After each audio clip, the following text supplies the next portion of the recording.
Now that is a result. Hi, it's Todd from Todd's Workshop and Todd Cutler here, and I am back with our Chinese oxbow, our ancient Chinese siege bow, and we're going to start pimping it to try and get a bit more juice out of it. So we've started now by replacing the old 80-pound bow that was at the back with a 90-pound. And I mean, you can't see it, but I can tell you that really actually feels, even for that 10 pounds, like quite a lot of an increase. Then we are looking at the bolts here, and this one's really been driven by comment section. Somebody made a really good point, which is range is great, but the thing is, if you can smack them really hard at close distance, that's going to be good too.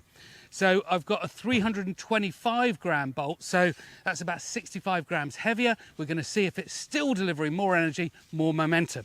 So we're going to try these bolts again, get new speeds for them with the new bow and that new weight. And then the last thing is these pulleys here. They weigh 90 grams each, and we are going to try with a lower tech, lighter weight solution to see if we can make the thing go faster still. All right, so what we're going to do now is just go through the bolts again, shooting them one at a time, getting the new speeds, new momentums off them. Stab-proof jacket. I can't explain it. There's something about this machine that spooks me. Anyway, maybe I'm a coward, who knows? And they're all bending about the same. That's exactly what we want. Okay, 260 grams and loose.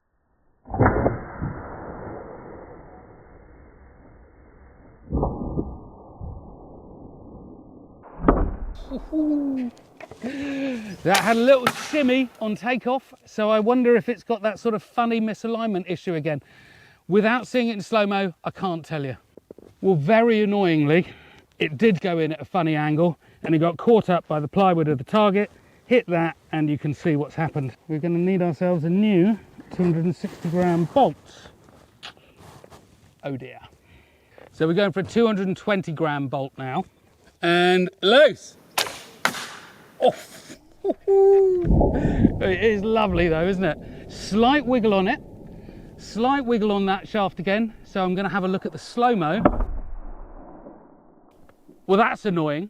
So what's happening is as it leaves the bow, it's just going at a slight sideways angle. There's not time to correct at this distance. It's about 30 meters it seems, and it's hitting the target slightly at an angle.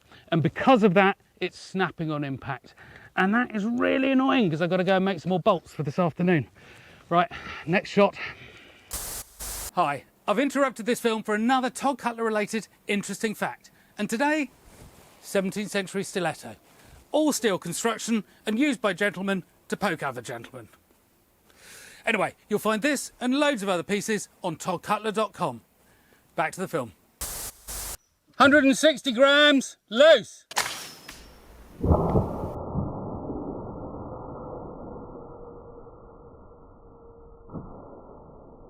Okay, that was superb. Right. Not broken, hurrah. Right, we're going to go back and look at the speeds. Well, that, again, it might not sound very much, but the energy figures really change it. So the 260 gram bolt was 397 joules. It's now 438 joules. 220 gram bolt, 390 joules, now 426. And the 160 gram bolt was 374 joules, now 405. So that little change has made a massive difference. But the other thing that we need to note here is that this is a cute little baby of a machine, right? This is not the full-size siege weapon at all. So we know that Chinese hand bows will go up to 200 pounds in draw weight or even a bit more.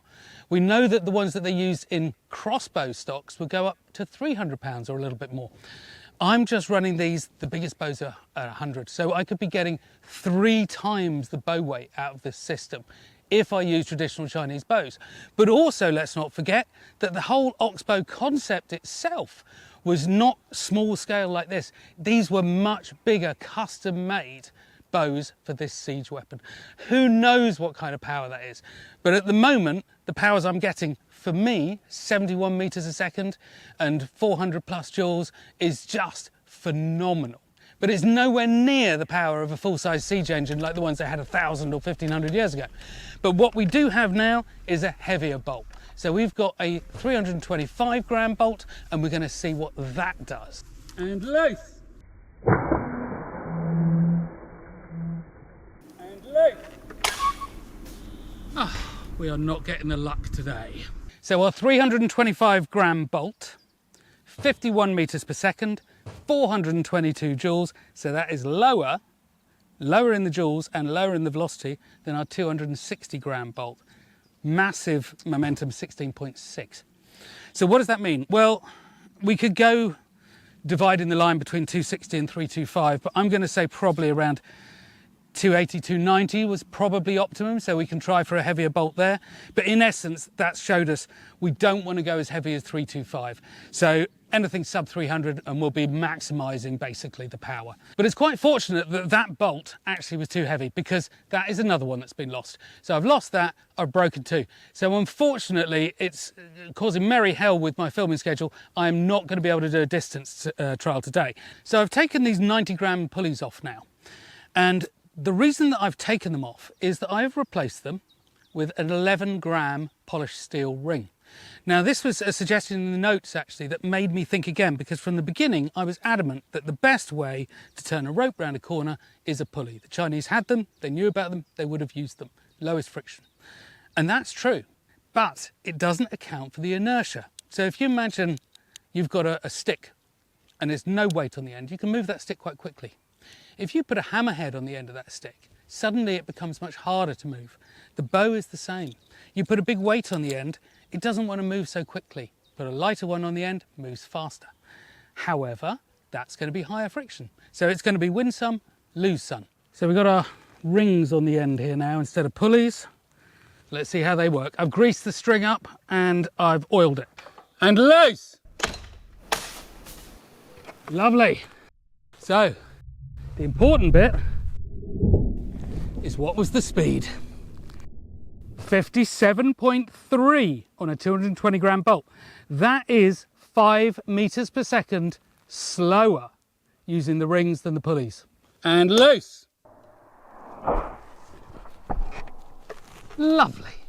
Gave us a speed of 57.7. So 57.7, so that is 4.5 meters per second slower than the version with the pulleys on. So that gives us our answer, pulleys. Well, seeing as I broke my earlier promise of finding out how far these would go with the 90-pound bow, I thought we'd bring the Barbarian into it. So what we have here is a proper planked shield in lime wood, faced in leather, backed in canvas, rawhide rim, steel boss. Then we've got an archery foam mannequin and chainmail underneath. Let's see what happens. 220 grams. And loose.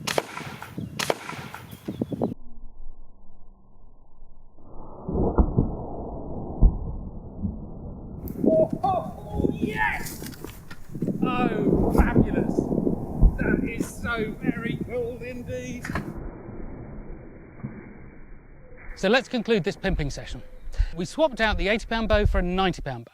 Obviously that gave us a bit more power, but it actually gave us quite a lot more power because it increased the speed of the bolts 3 to 4 meters per second, depending on their weights. And in the case of the 260 gram bolt, the heaviest one, that gave about 10% more energy. That's a massive difference. And then we looked at swapping the pulleys out for rings to make it a much simpler, much lighter system. Fundamentally didn't work. It scrubbed about 4.5 meters per second off the bolt speed. So I'm coming back quite firmly to the Chinese knew about pulleys, they used them, they understood them, they could have fitted them, and they work better. So I'm very happy with that, but I'm glad that I investigated the rings. And then we come to the heavyweight bolt at 325 grams, but that turned out to be too much because the energy started to fall away again. So I didn't get an exact weight, but I'm thinking under 300 grams, so 290 grams, let's say, would be the optimum. And then we come to this man here.